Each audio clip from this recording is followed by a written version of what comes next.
آدم علیہ السلام کی وفات کے بعد ان کے بیٹے شیس علیہ السلام نے ان کی ذمہ داریاں سنبھال لی۔ اب تبلیغ کا کام انہیں کرنا تھا۔ ادھر قابیل جو نرم زمین میں جا آباد ہوا تھا، اس کی اولاد نے فتنہ و فساد اور سرکشی کی زندگی اختیار کی۔ انہوں نے قتل و غارت گری کا بازار گرم کر دیا۔ یہ لوگ آدم علیہ السلام کی قوم کے پاس سے گزرتے تو وہاں بھی فساد مچاتے۔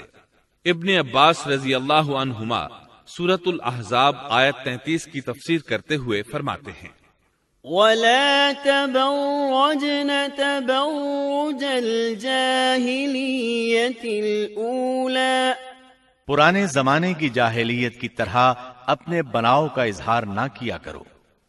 اس وقت دو نسلیں آباد تھیں، ایک پہاڑ پر اور دوسری نرم زمین پر۔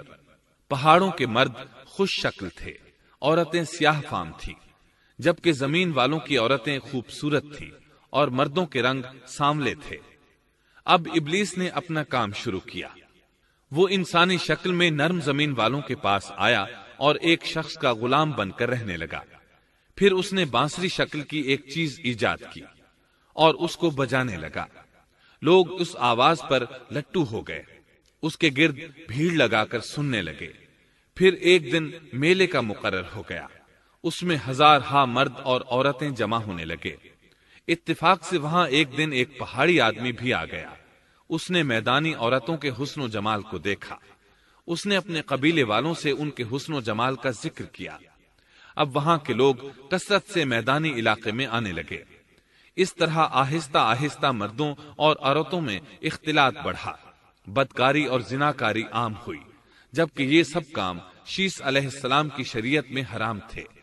یہ سب بیان کرنے کے بعد ابن عباس رضی اللہ عنہما کہتے ہیں، اللہ تعالی کے قول وَلَا تَبَرَّجْنَ تَبَرُّجَ الْجَاهِلِيَّةِ الْأُولَى کی یہی تفسیر ہے، اور قدیم جاہلیت سے یہی مراد ہے، کیونکہ ان لوگوں نے زمین میں ایک عظیم فساد اور انتشار برپا کر رکھا تھا۔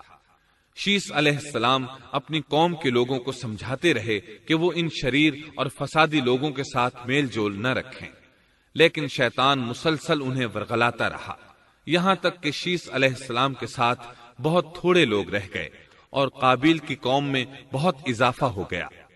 لوگ یوں ہی زندگی بسر کرتے رہے، یہاں تک کہ اللہ تعالیٰ نے ان میں ادریس علیہ السلام کو مبعوث فرمایا۔